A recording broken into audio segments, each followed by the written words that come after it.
राधे राधे। मेरे प्रिय साथियों, आप सभी लोग जानते हैं कि 1 नवंबर 2025 को देव उठनी एकादशी है, जिस दिन भगवान विष्णु अपनी 4 महीने की योग निद्रा के बाद उठते हैं और इसी दिन तुलसी विवाह आप सभी लोग अपने घर में करेंगे। पर तुलसी विवाह की सही विधि आप लोगों को शायद नहीं मालूम होगी। देव उठनी एकादशी के दिन से शुभ और मंगल कार्य होना भी शुरू हो जाते हैं और तुलसी विवाह आप देव उठनी एकादशी के दिन से कार्तिक की पूर्णिमा के दिन किसी भी एक दिन कर सकते हैं, पर सबसे विशेष देव उठनी एकादशी का ही दिन माना जाता है। साथियों, ये सारी अद्भुत जानकारी हम आपको इस वीडियो में अच्छे से समझाएंगे। सबसे पहले आप अपने घर में कोई एक ऐसा स्थान चुने जहां पर आप तुलसी विवाह करेंगे और उस जगह को अच्छे से साफ कर लें। मेरे प्रिय साथियों, अब वहां पर एक चौकी रख लें और तुलसी जी का जो पौधा आपके घर में है उसे भी वहां पर लाकर रखें और वहां पर एक रंगोली भी याद से बना लें। इसके बाद तुलसी जी के पास में आपको शालिग्राम भगवान भी रखना होते हैं। अगर आपके पास शालिग्राम भगवान है तो उन्हें भी विराजित कर ले, अन्यथा आप एक विष्णु जी की कोई फोटो या तस्वीर लेकर उसे चौकी पर पीला कपड़ा बिछा कर रख लें। महाराज, अब थोड़े से सफेद तिल का आसान देकर आप कलश की स्थापना करेंगे, क्योंकि एकादशी के दिन चावल का प्रयोग नहीं किया जाता है। कलश में जल, सुपारी, सिक्का, हल्दी, तिल और फूल आप डाल देना और ऊपर से आम के पत्ते सजाकर नारियल रख देना। इसके बाद आप लोग गणेश जी की स्थापना करेंगे।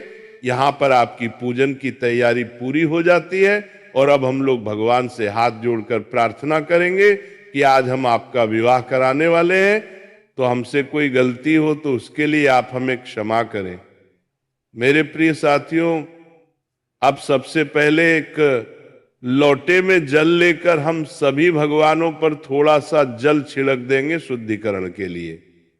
इसके बाद आप एक देसी गाय का घी का दीपक जलाकर भगवान के सामने रख देंगे।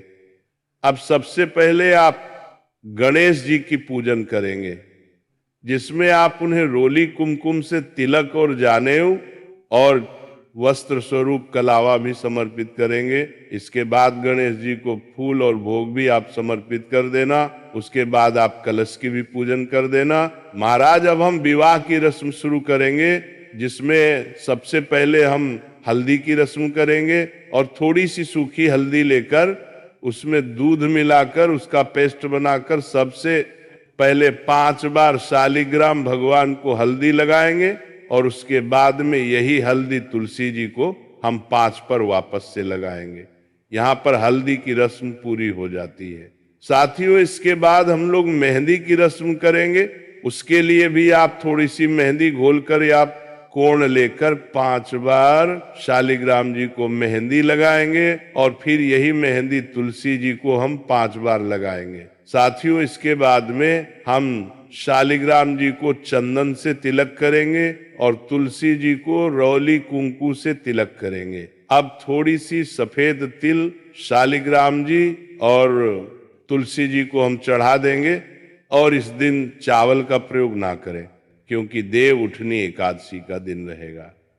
साथियों, जब शालिग्राम जी को जानेऊ और कलवा आप चढ़ाएं और तुलसी जी को चुनरी ओढ़ाएं, महाराज, अब हम वरमाला की रस्म करेंगे, जिसमें सबसे पहले हम तुलसी जी को एक फूलों की माला छुआकर शालिग्राम भगवान को पहना देंगे। इसके बाद दूसरी माला शालिग्राम भगवान को छुआकर तुलसी जी को आप पहना देंगे। अब आप तुलसी जी को 16 श्रृंगार की जो सामग्री होती है वो चढ़ाएं। अब हम लोग गठ जोड़े की रस्म करेंगे। इसके लिए हमें एक पीला कपड़ा लेना होगा। आप इस पीले कपड़े में सुपारी और सिक्का रख सकते हैं और यह कपड़ा आप शालिग्राम जी को उठाकर तुलसी जी की चुनरी से इसको बांध देना। साथियों, इसके बाद हम फेरे की रस्म करेंगे। इसके लिए कोई पुरुष शालिग्राम जी को उठाकर तुलसी जी की परिक्रमा कर सकता है, अन्यथा आप एक नारियल लें और उसे शालिग्राम और तुलसी जी के ऊपर से 7 बार घुमा दें। और आप जैसे भी फेरे कराते हैं वो 7 फेरे आप लोग कराता है। ले मेरे प्रिय साथियों, इसके बाद हम सिंदूर दान करेंगे।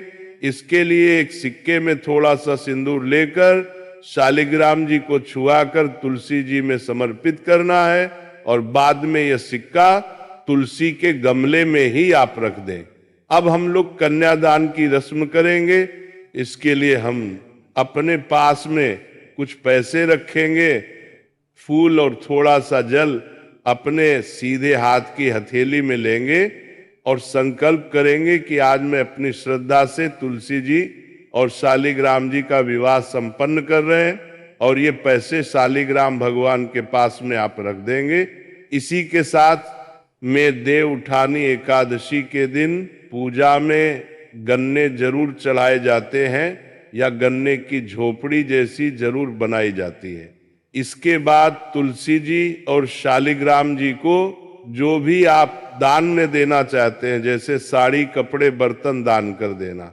साथियों, इसके बाद में हम भगवान को भोग समर्पित करेंगे और भगवान विष्णु को जो भी भोग लगाए उसमें तुलसी जी जरूर रखें। इसके बाद में इस दिन फल भी आप जरूर चढ़ाएं, उसमें सिंघाड़े जरूर होने चाहिए। उसके बाद आप 1 लोटा जल भगवान के पास में रख देंगे और उसके बाद में आप तुलसी विवाह की कथा सुनेंगे और हाथ में तिल और फूल लेकर ही कथा सुनेंगे।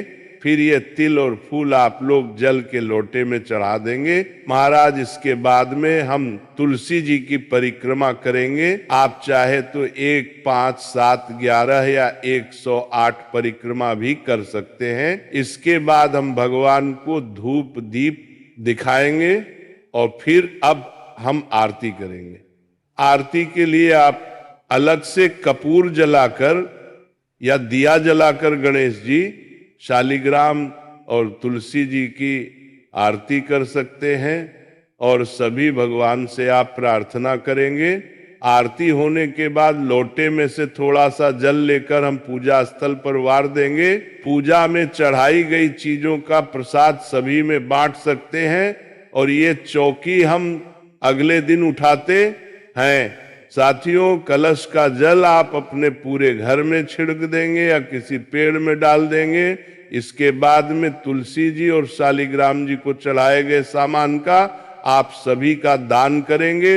ये दान आप किसी पंडित जी को कर सकते हैं, ये किसी तरह के दान करेंगे, जरूरतमंद व्यक्ति को भी कर सकते हैं। साथियों, जिसके बाद में अगर शालिग्राम जी आपके ही थे तो आपके ही घर में शालिग्राम जी और तुलसी जी रह जाएंगे। अगर किसी दूसरे के आप लाए थे तो जिसके शालिग्राम जी थे उन्हीं के यहाँ पर आपको तुलसी जी भी देनी पड़ेगी। तुलसी विवाह करना बहुत ही शुभ माना जाता है। आपको अपने घर में तुलसी विवाह जरूर करना चाहिए। आप चाहे तो किसी पंडित जन को बुलाकर भी यह विवाह कर सकते हैं। मेरे प्रिय साथियों, इसी तरीके से आपको अपने घर में रहकर सरल तरीके से यह तुलसी विवाह करना है।